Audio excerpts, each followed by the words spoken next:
നമസ്കാരം. Raf talk ഫുട്ബോളിലേക്ക് അവർക്കും സ്വാഗതം. അങ്ങനെ കാത്തിരുന്ന് ഒടുവിൽ സൗദി പ്രോ ലീഗിൽ ക്രിസ്ത്യാനോ റൊണാൾഡോ മുത്തവിട്ടല്ലോ. ഇന്നലെ ആ കിരീടധാരണം സംഭവിച്ചു. സൗദി പ്രോ ലീഗിൽ ഇത്തവണത്തെ മികച്ച താരമാരാണ്? മികച്ച താരത്തിനുള്ള പുരസ്കാരം ആർക്കാണ്? ക്രിസ്ത്യാനോ റൊണാൾഡോ ഒക്കെ ആ മികച്ച താരത്തിനുള്ള നോമിനേഷൻ ലിസ്റ്റിലുണ്ടായിരുന്നു. പക്ഷേ CR7 ഒക്കെ പിന്തള്ളി മറ്റൊരു അൽ നസർ താരം, മറ്റൊരു പോർച്ചുഗീസ് താരം ഒരു നേട്ടത്തിലേക്ക് എത്തിയിരിക്കുകയാണ്. മറ്റാരുമല്ല, ജാവോ ഫെലിക്സിനെയാണ് ഇപ്പോൾ പ്ലെയർ ഓഫ് ദി സീസണായിട്ട് തിരഞ്ഞെടുത്തിരിക്കുന്നത്. ഈ പോയ സീസണിൽ 2025-26 സീസണിലെ സൗദി പ്രോ ലീഗിലെ ബെസ്റ്റ് പ്ലെയർ എന്ന പുരസ്കാരം കൊടുത്തിരിക്കുന്നത്, പ്ലെയർ ഓഫ് ദി സീസൺ പുരസ്കാരം കൊടുത്തിരിക്കുന്നത് ജാവോ ഫെലിക്സിനാണ്.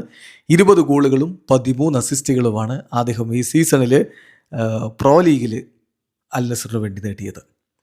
കൂടാതെ മികച്ച ഗോൾ കീപ്പർ ഗോൾഡൻ ഗ്ലൗ സ്വന്തമാക്കിയത് എഡ്വാർഡ് മെൻഡിയാണ്. പ്രോ ലീഗിലെ best goal keeper Edward Mendy. ഇനി ഇത്തവണത്തെ ഗോൾഡൻ ബൂട്ടോ കഴിഞ്ഞ തവണയൊക്കെ ക്രിസ്ത്യാനോ നേടിയതാണ്. ഇത്തവണ അത് അദ്ദേഹത്തിനുണ്ടോ? ഇല്ല, അതും അദ്ദേഹത്തിനില്ല. 3-ാം സ്ഥാനത്താണ് അദ്ദേഹം ഗോളടിയുടെ കാര്യത്തിൽ ഫിനിഷ് ചെയ്തിരിക്കുന്നത്. ഹ്യൂലിയൻ ക്വിനാൻസ് ആണ് 33 ഗോളുകളുമായിട്ട് 1-ാം സ്ഥാനത്തെത്തിയത്.